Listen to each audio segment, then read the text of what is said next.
Hello, ladies and gentlemen of the internet. Welcome back to the MOVIEVERSE podcast. My name is the Habitual Pixel. It's my co-host, Big Nasty Productions. If you're new around here, what we do is we review films in a elongated, spoiler-tastic, in-depth, kind of tear it apart. We get off topic, things like that. We ramble. Yes, so I'm going to put up the spoiler alert right there, first and foremost, and you've been warned. So, today's film is going to be The Hateful Eight, and I should say we're heading into Oscar season, so a bunch of good films are coming up for debate, I guess, and we're going to do our road to the Oscars like we've done for the last few years. And, it's going to be a lot of fun, and we're starting with this one, though this isn't nominated for Best Picture this year. It is nominated for a few other things, and we thought we'd start with it before we hop into some of the nominees for Best Picture. So, today's film is The Hateful Eight, the 8th film by the one, the only Quentin Tarantino.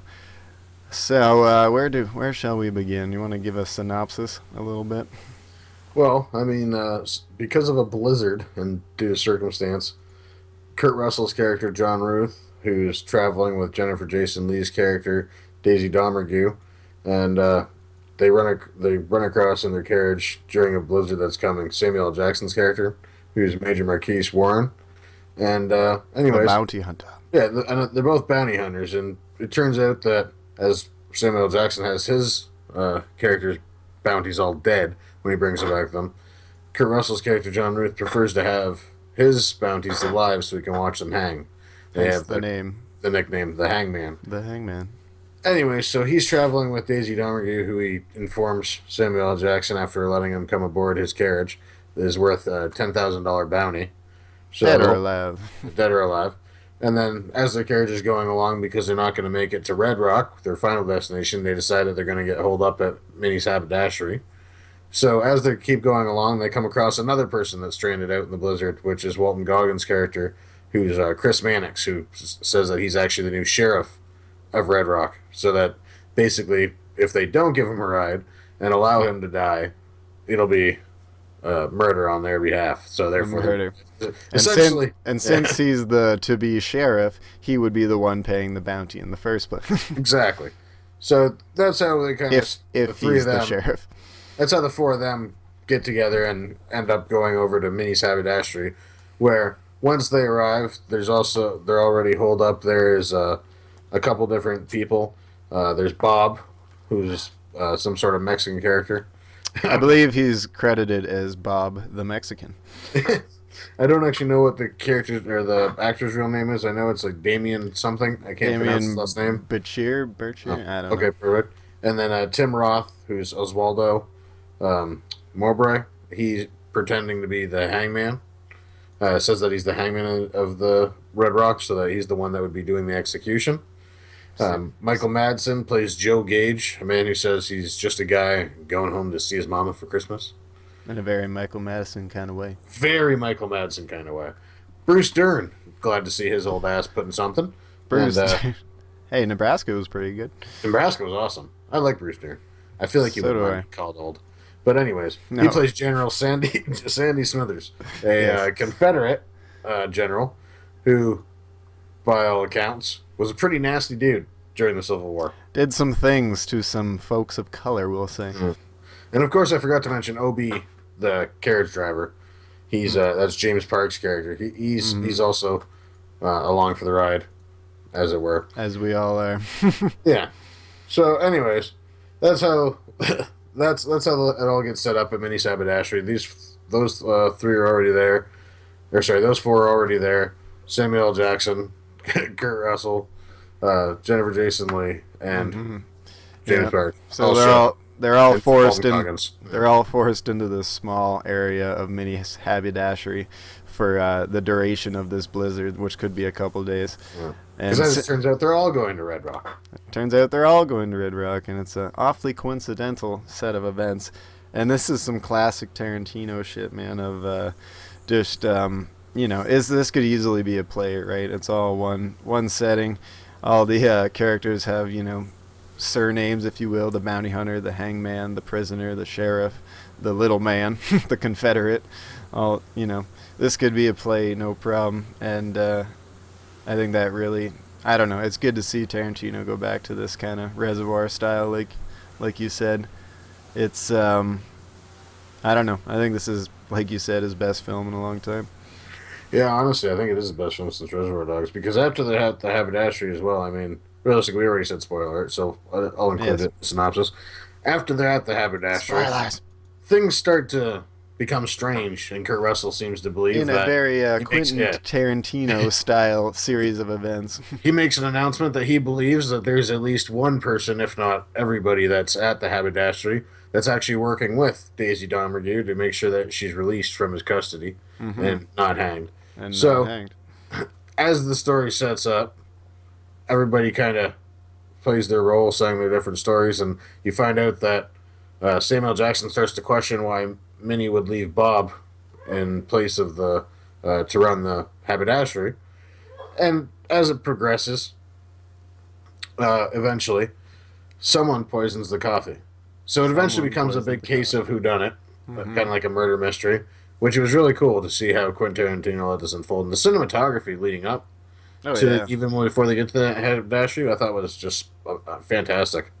Especially the shot with the forest with like the birch trees and everything. I thought all the outdoor shots were beautiful. I thought it's and the indoor stuff was good too. But like the like we saw him do a little bit of it in Django. We see him do a lot of more simple yet better cinematography, if that makes sense. I don't know. The like you said, the outdoor parts in the snow were really good. And and did a lot to set up the blizzard too. It felt cold as shit whenever they did the outdoor shots. You know, right after watching The Revenant, I'm fuck, a bunch of cold ass movies this year. God damn. So it turns into a whodunit murder mystery of sorts, and in Tarantino fashion, it can never just go the way you kind of expect things to go. So we already did spoilers, but it plays out in a very chaotic series of events. It ends with lots of bodies, lots of blood, and a damn fine time all around. And Channing Tatum. Who the fuck saw that guy coming in? He's Jody Domergue. Jody Domergue, the brother who's kind of orchestrating all this. And as we said, spoilers. It's really is best that you watch this and have it not spoiled for you, because that's just a better way to watch. But turns out they're all part of this gang, and it's all set up from the very beginning.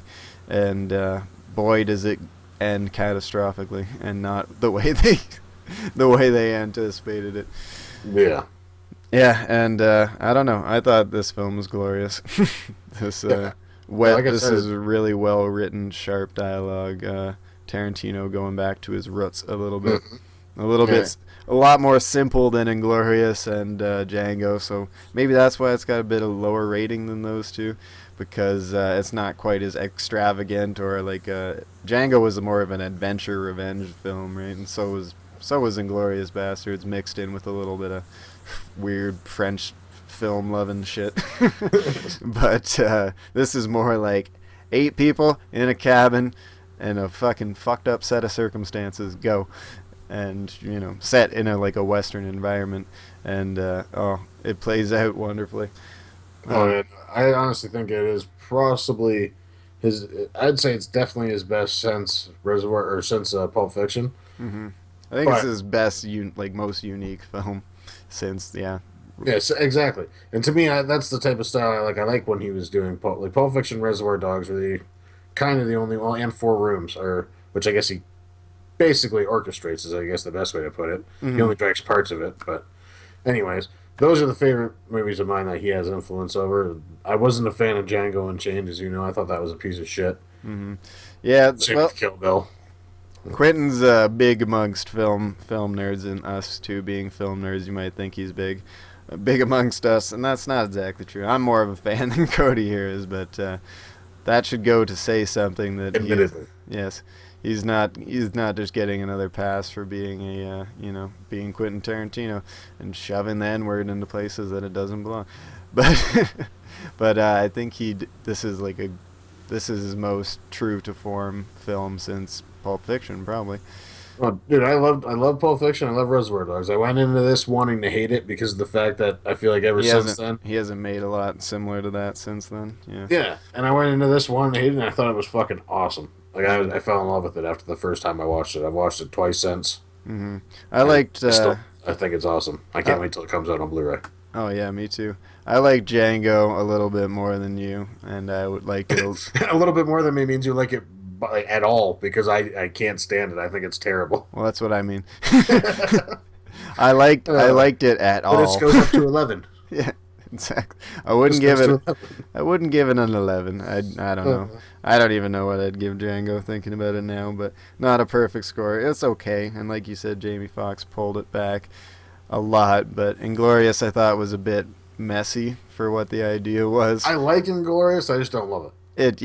Inglorious has some of Quentin's like very best acting scenes, I think, like especially the bar scene in the basement and stuff like that. And this Like Fassbender and everything. yeah, and this kind of goes back to that, like a group of people in a room having a conversation that unfolds and gets more and more uncomfortable. And it does kind of go back to his old style. I guess not that old. He did it in Inglorious, the chapters, doing the 5 or 6 chapters or whatever. Only one of which was narrated, which was kind of weird, but Definitely has aspects of being a culmination piece because of the fact that you got sort of that feel of Reservoir Dogs with the happenings inside of the room, mm-hmm. but at the same time, obviously different. But you also get that kind of feel, like you said, with where he's doing the same way as Inglorious there as well. Different. It feels like he's kind of wrapping different parts of his own films into it now, which is interesting. Yeah. Which hey, I guess It works. It worked for this. I thought it was. I thought it was honestly his best in years. Yeah, man. Quentin Tarantino is very good at. Oh, and Grindhouse. I forgot about Grindhouse. I wasn't a big fan of Death Proof. Death Proof. No, that's the one case that Robert Rodriguez did a better job. Actually, I would agree. Yeah. Planet Terror was much better than Death Proof. It still wasn't good, but it was definitely much better than Death Proof. It was way more Grindhouse. Like it was way more what I expected from a Grindhouse film. Like, come on. Well, I don't know, because I mean, you got to admit, Tarantino's did have that kind of like sexy exploitation. Yeah, it did have more of the sexploitation feel, I suppose. Yeah, that's true. Like mixing into one word. Yeah. Anyways. Yeah. Well, it's relevant because Quentin is for lack of insulting him, we'll say, but he's great at stealing things and remixing them, and people have different opinions on what's good and what's not, but I think he's great at taking influences from iconic parts of film history and then remixing them himself, and he's one of the few directors remaining that gives a shit about film and stuff like that too, so that doesn't give him a pass on these things, but I like to see the practices executed, if you know what I'm saying. Yeah, it's definitely refreshing to see someone that actually gives a shit. I see what you're saying. Yeah, because this was all filmed on like 70 millimeter, and the first it debuted on 70 mil, and they had to take the fucking projector around on a tour just because nowhere else could play it. And I like that kind of homage to film, and this definitely feels very reminiscent of old Western whodunits, kind of, sort of. I can't think of any off the top of my head, but I don't know. I love this setup, and things aren't exactly out of order either. I guess that's worth mentioning, kind of like Pulp Fiction was out of order. Yeah, it wasn't like that. The only part that's out of order is that one. Yeah, when they go into the basement. Mm-hmm. And I think that's executed perfectly. I think that needed to be out of order for the perfect enjoyment of figuring out who done this situation. So yeah, I feel like we're gonna go back to who done it quite a bit. Yeah. Yeah. And if you're wondering what we're talking about, it's again spoilers. But anyways, when Jody and them come to the haberdashery beforehand, it's actually Jody, Michael Madsen's character, Tim Roth's character, and Bob. Bob's I don't remember what the guy's name is. Demián's character, but Bob the Mexican. They come to the haberdashery first, where Minnie and Big Dave is that his name? Fat Dave. Who? Which Big Dave? Oh yeah, Big Dave. Or Sweet Dave. That's what it is. Yeah, Sweet Dave. Sweet Dave. Yeah, you're right. Sweet Dave and Minnie. You'd never heard a fly. At the haberdashery. And anyways, they proceed to basically kill them gruesomely after sweetening them up a bit and figuring out where's what. And then they Jody killed them all. proceeds to hide in the basement, where he eventually shoots Samuel L. Jackson in the balls to try and help free his sister. Yeah, because the whole idea was to set it up, and it obviously set up freeing Jody's character. But it doesn't quite go that way as people start dying faster than expected when Sam Jackson... I guess Sam Jackson was his character was the element that shook everything up and made it not go according to plan. Yeah, I can't remember. I lost my train of thought there, but yeah, sorry for rambling. It was honestly, I thought the way that it played out when they did do that, like you said, it was the only part that was a better reveal because it was put in out of order, just like Pulp Fiction style. That was the only part of it, but you're right, that it wouldn't have worked if they showed you that beforehand, because you would have just known that basically Channing Tatum's hiding in the basement the entire time. It's more... so that would have been a little bit... I mean... That's a weird sentence to say. That would have been... It's a weird sentence. Channing Tatum's hiding in the basement. Yeah.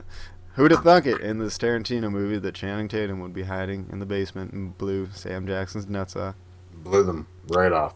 Oh, yes, in gruesome fashion. Awesome fashion. That's probably the only part that I thought where the special effects were really cool, because a lot of the times it's a little bit too much. I love his special effects, but yeah. I think it's a little too much. I know it's great. He does a great job with Walking Dead and everything, but yeah, he's the master of killing or doing gore, I guess. But he was just instructed to do what Quentin does, and Quentin's fucking Django Unchained, the shootouts and that, man, it was just buckets of blood used. It was ridiculous. Man, he definitely keeps with that style when he's doing the violence in this. Yeah, I wouldn't expect anything less, and because it's Tarantino, you expect this ultra violence to pop out of nowhere, and it does. But the scenes with Daisy getting the shit kicked out of her are fantastic and brutal. Yes, and they kind of happen out of nowhere. I mean, she shows up with a black eye to begin with, and then she just proceeds to get the shit kicked out of her. And I guess she is a murderer, so hey, what can you do? I thought she was probably my favorite character in this. Her and Kurt Russell were tied. I don't know. It's hard to say. I guess we can talk performances if you want. Might as well move on to that now. This is a character piece. Don't get it wrong. I know many of you may have heard about the script leak that happened a couple of years ago or whatever, and he wasn't going to make this film. But I think that actually helped make it, because you read it as a play, right? Kind of, sort of a play, but all it comes down to is who plays the characters, right? That's what makes the movie different than, just the piece of writing itself. And I think I'm glad he did it, because the actors he chose, for the most part, were I thought nailed it. Okay, well, Sam Jackson's the first motherfucker we meet, so we can talk him. Yeah. What did you think of Sam Jackson? He did a good job. It's probably one of the best roles he's had in a while. I did like him in Django. I thought he did a fucking awesome job in Django Unchained, as terrible as that movie was. I thought he played Uncle Ruckus very well. Yeah, I thought him and Leo were the best parts of that movie. Yeah, exactly. I guess, and Christoph Waltz, but yeah, I think he does just the same job. I feel like his best roles have been, aside from A Time to Kill, I feel like his best roles have all been in Tarantino films. Yeah. I think he gets lucky being buds with Tarantino and helping him from the very beginning, because he gets put in all his movies. And yeah, you're right, they are kind of the best things Sam Jackson does. Aside from A Time to Kill, he's fucking amazing. Yeah, he is great in that. I don't think Sam Jackson's all bad. The Kingsman was aight. Yeah. But Sam Jackson's been very public about his career. He just wants to do cool ass roles. He doesn't give a fuck, actually. I found his character annoying in Kingsman, but anyways, as Marquise Warren, he does a good job. I thought he did and he carries a lot of this film, and kind of sets the series of fucked up events in motion, if you will. I don't think it was anything like over the top. I mean, I feel like it was still. He was less of a character than he was with like Uncle Ruckus. Yeah, that's for sure. It was definitely still a little bit more Samuel L. Jackson. Mm-hmm. But yeah, you're totally right.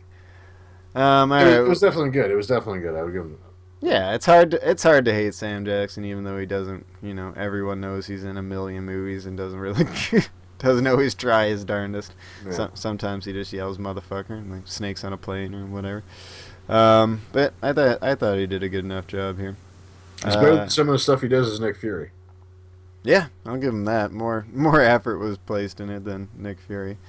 Who you can tell Sam Jackson's getting a little sick of playing that character.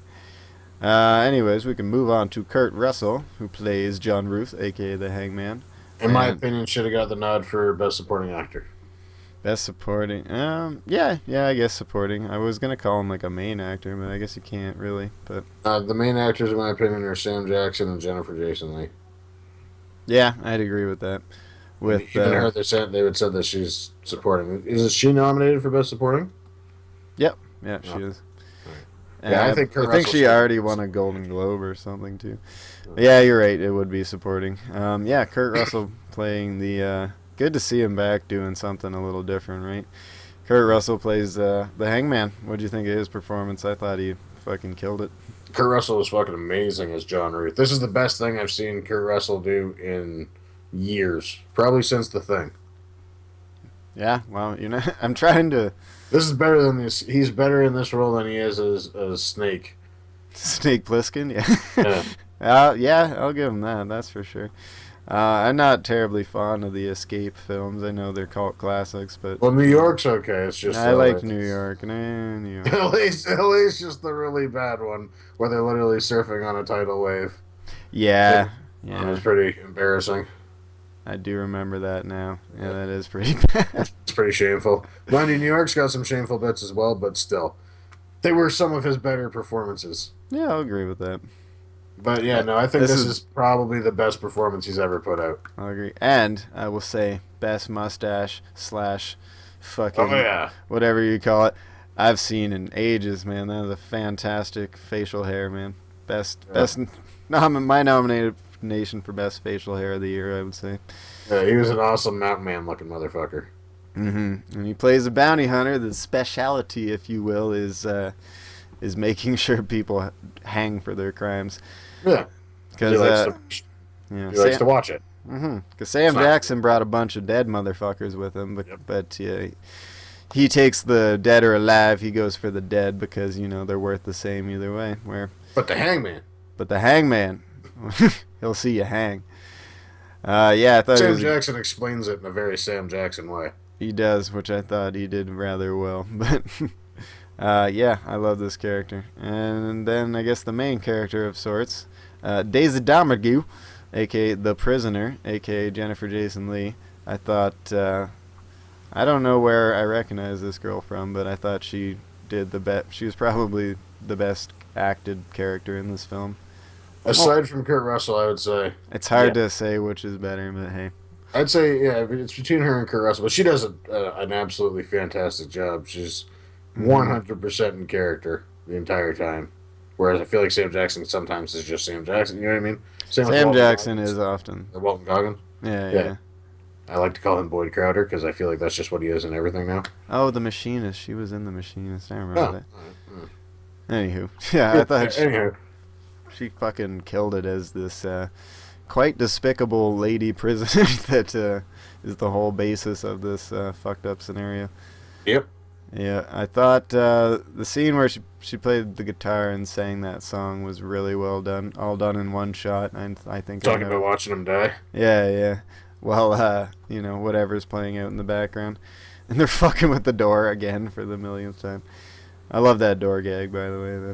That's probably one of the best parts of the whole movie too. That's just really clever writing and filmmaking. I like that shit. Yep. Anywho. I hope she wins as Best Supporting Actress because it definitely is excuse me. It's definitely a terrific role for her. I thought her and Kurt Russell were definitely the best acted parts of the film. And they played really well off each other, even though Kurt Russell beats the shit out of her. The chemistry between them two for that part is awesome. Absolutely fantastic. Absolutely fantastic. They almost seem buddy until he fucking cracks her with a pistol or something like that.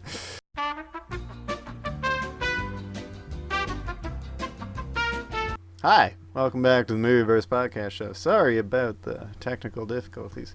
Internet does some funny things. But we're back talking about the Hateful Eight, and I believe we were just finished talking about Daisy's character. So I guess we move on to Walter Goggins as the sheriff. This bastard that you love to hate. I actually love Walton Goggins. I mean, mind you, in this, as I said, I do think he's just basically Boyd Crowder, his character in Justified. I feel like he was in Django as well, pretty much. But, it's kind of a similar thing. I mean, he's a Southern guy, right? Personally, I think his best role ever was in The Shield. But he does a good enough job. I mean... Yeah, I liked him in this. Yeah, I thought he was pretty good, especially when his character transitions into more of a good role and like camaraderie with Samuel Jackson.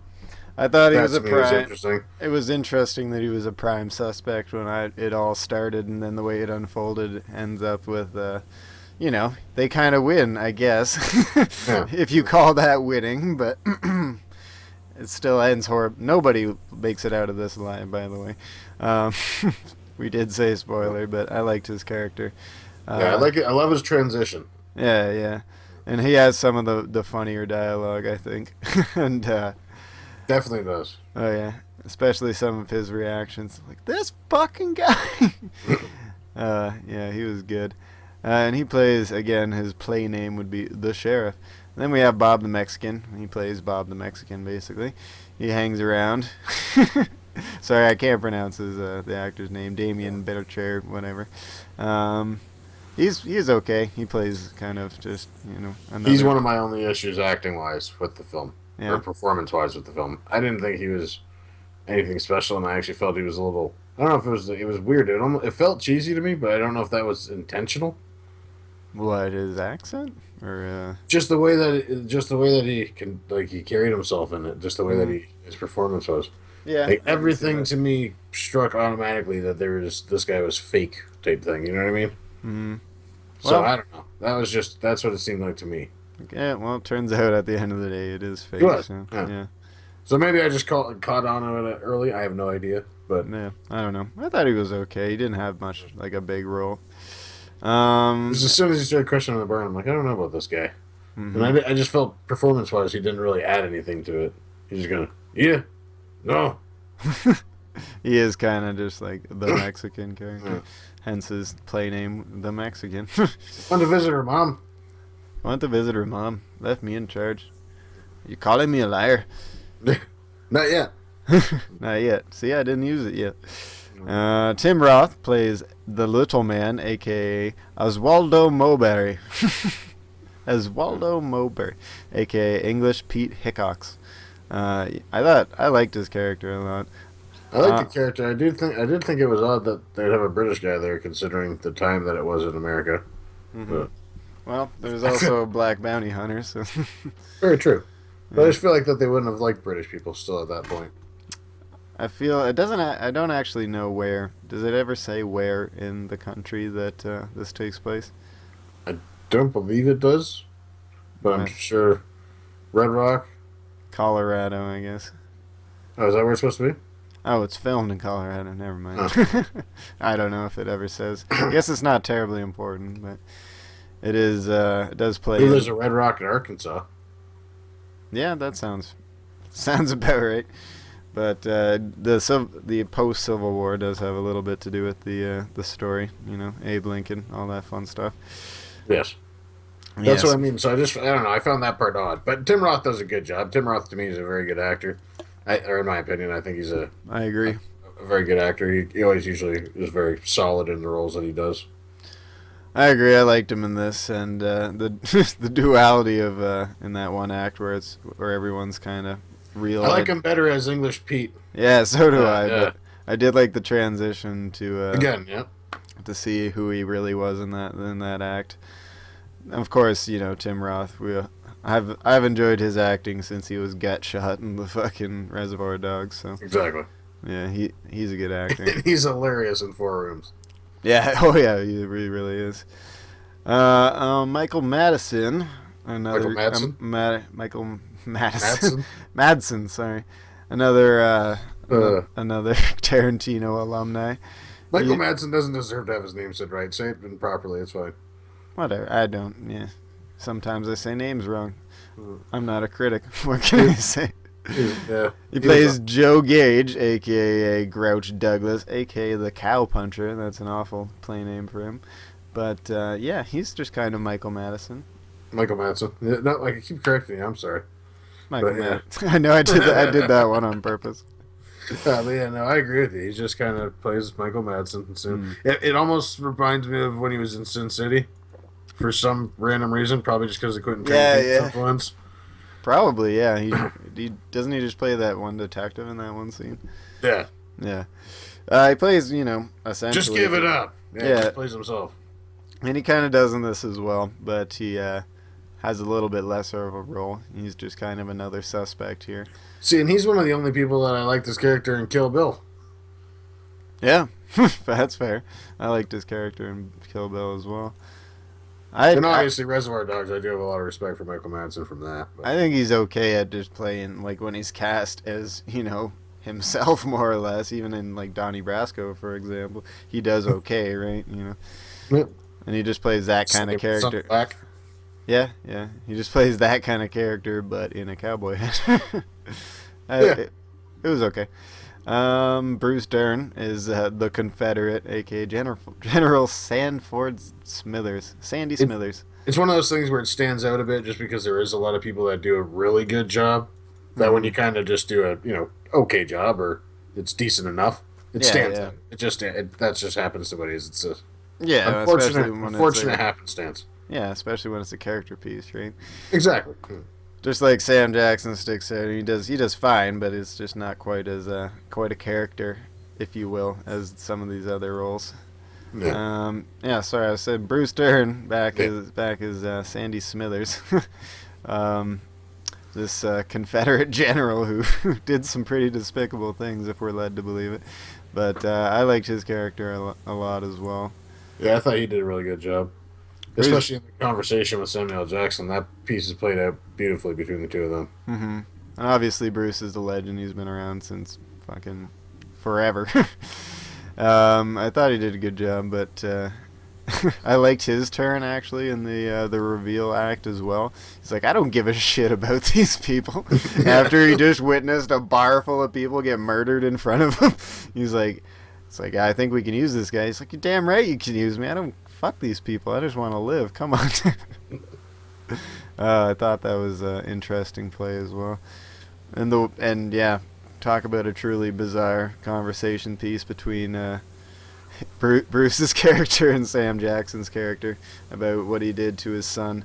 Oh my, that is some shit. But it's Tarantino. He always throws in a scene like that out of nowhere just to fuck with you.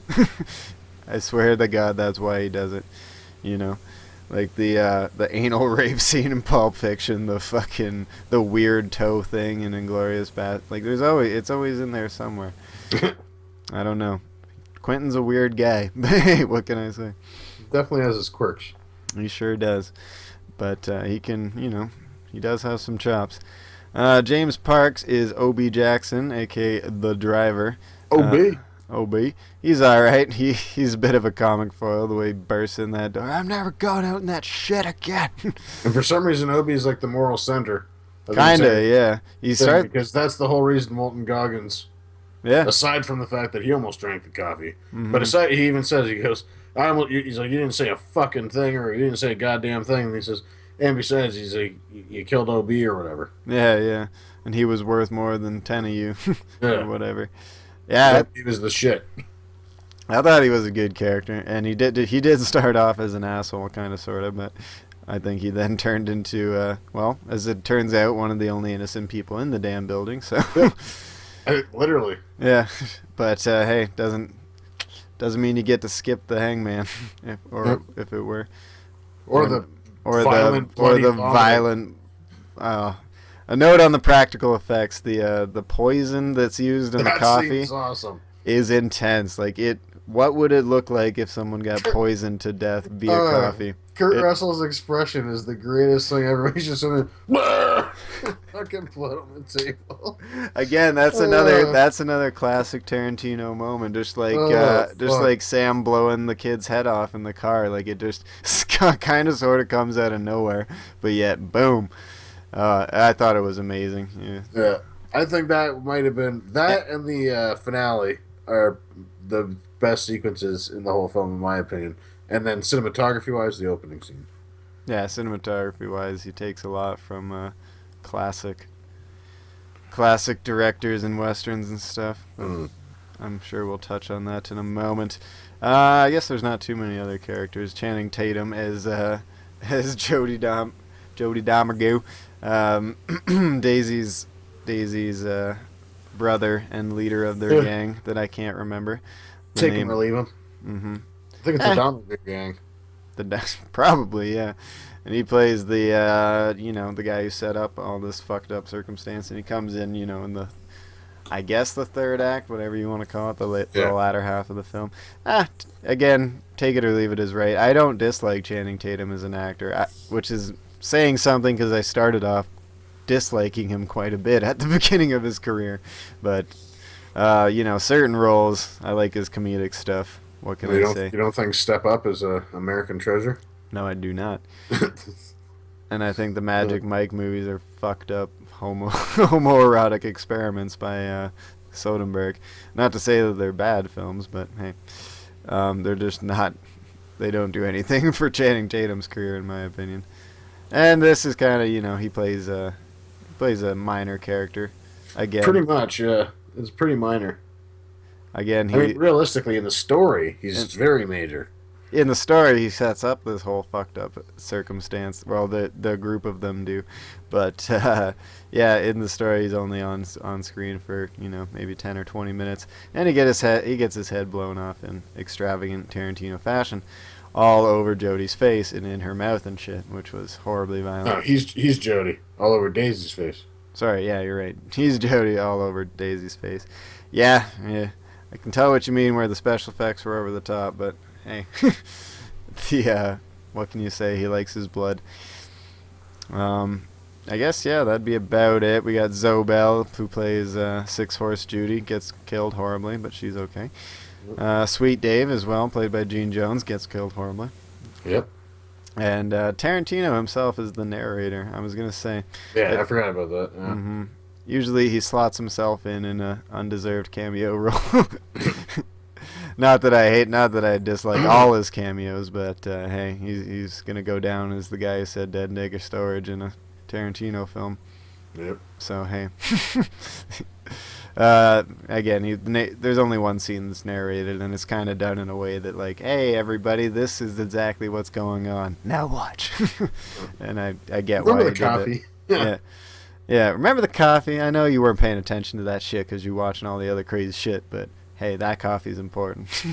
And it turns out it is when fucking Kurt Russell pukes his guts out. Literally.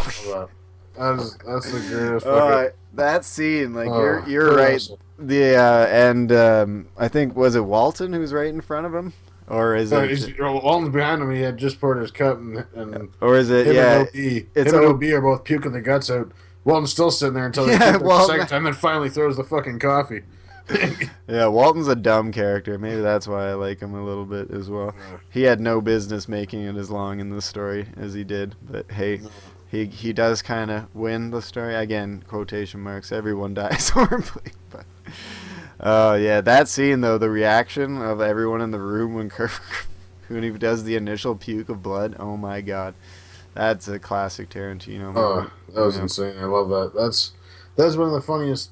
That's probably the best thing Kurt Russell's ever done. Mm-hmm. I'd say that's probably one of the best scenes I've ever seen, and that's an over the top kind of scene in a Tarantino movie. That was the way that they did the poisoning was perfect. Yeah, I will say Tarantino's a master of these scenes. Like, it's what I love about his other films is that, they may not be great as a collective, like Kill Bill maybe, but there is some fucking awesome scenes in them, right? Like, he just knows how to set up and turn things on their head, and this is one of the best of them I've ever seen. So, that scene is always going to distract me when we touch on it, but hey. Speaking of which, I guess we should probably just discuss some of the technical aspects, because some of the special effects. Yeah, that covers the 8, if you will, the Hateful Eight that this story is named after. We can move on to his filmmaking if you want to. Yeah, I love the cinematography. Like you said, it was quite striking at the beginning there. And, Yeah, there's a few different scenes and sequences that stand out. Is like the opening sequence stands out to me because I just feel like that's done beautifully as far as the nature scenes, mm-hmm. and almost like an Altman-esque style with the Yeah, snow. Altman-esque. That was Like the that. word I was And looking then for. also I found that the scene that he did where it was the revolving camera when they're having the discussion inside of the haberdashery when Kurt Russell first suspects that somebody's Oh yeah, that was inside cool. helping out with Daisy and stuff. That was another scene that stood out to me as far as kind of uh, something that was above where I was like, okay, Mm-hmm. this is impressive now. I was hoping it was gonna be more like that until he kind of kicks into those action sort of scenes with the shootout parts, and it stops that and goes back to just the single frame, quick shot, quick jumping over. You know Mm-hmm. what I mean? The little quick jumps that he does there. Yeah, But I don't know. I guess you can look at that as a negative, but I didn't expect anything less from it. I knew that was coming because it's a Tarantino film. It's the thing that I he just love the does. way that But he was setting it up. The way that it's set up to me is filmed yes, beautifully, and then it kind yeah. of is a little quicker as far as the camera pacing is the camera movement goes in the latter half of the film. Hmm. And even though this is a long film, it didn't feel nearly as long as it did. If that makes any sense. Um, I will say about Inglourious kind of dragged for me in a big way because it was a longer film. But this, even though it is long and there's a lot of dialogue, heavy parts, it didn't seem to drag for me. No, I felt that I found that I was pretty much enthralled the whole way through. I thought it was fantastic. Hmm. Thought. Really grabbed my attention. Hmm. This is saying something, folks, because Cody over here doesn't give Tarantino a pass on nothing. I'm a little bit nicer to him, but I'm well aware he's a film fanboy, just kind of ripping off things and remixing them. But I think this is some of his best work. Yeah, I like the cinematography as well. Robert Richardson is the cinematographer, and he's done fucking all kinds of awesome shit from Platoon to Oh wow, yeah, fucking that explains a lot. Okay, Platoon, Natural Born Killers, a bunch of shit, Casino, Nixon, and he did Inglourious Bastards, Shutter Island, Hugo, all kinds of stuff. So yeah, he's worked with some big boys. So that makes a lot of sense. that explains why everything's filmed the way it is. I like it. I like it a lot. And I think Quentin Tarantino, say what you will about his films, he is a very good writer. And obviously, this is another original script by him. That's his thing, right? He always does original scripts that he himself writes. And he's fucking good at it, man. He's really good at it. That's why that it's kind of remarkable that when the script leaked and he got all, because he is kind of up his own ass in a way. He's like, oh, now that people know my script, I'm not going to do it.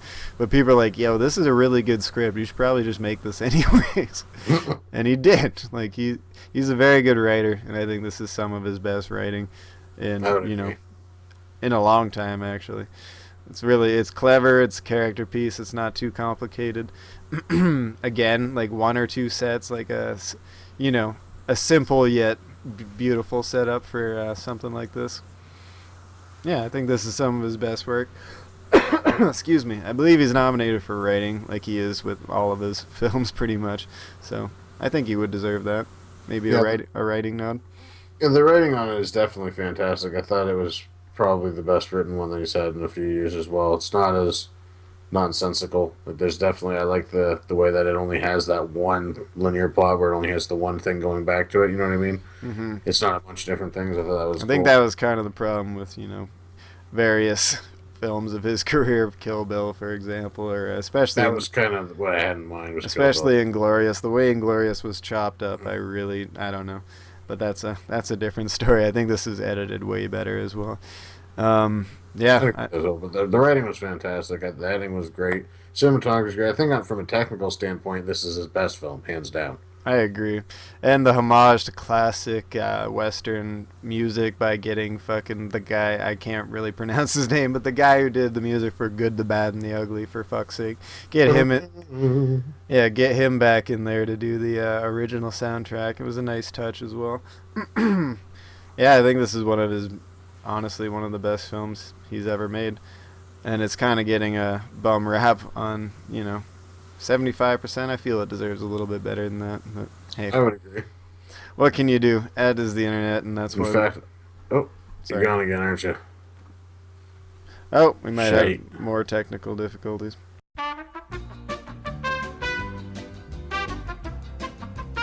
Alright, folks, we are back. I'm sorry. We got internet problems, and Skype is just a kind of a poopy program sometimes, and it's what we use to record, so I apologize to all y'all. Anywho, we were just, I guess we had covered all the bases of our review of The Hateful Eight, and we're kind of wrapping up, but I don't know. You got any closing thoughts on Quentin Tarantino's The Hateful Eight? Honestly, I'd say it's in the top 3 for films of his 8. I'd say it's easily within the top 3 of Pulp Fiction, Reservoir Dogs. I'm not going to decide which one it would be in that. Mm-hmm. I'd agree with you there, though. Visually, I'd say it's definitely the best he's ever done.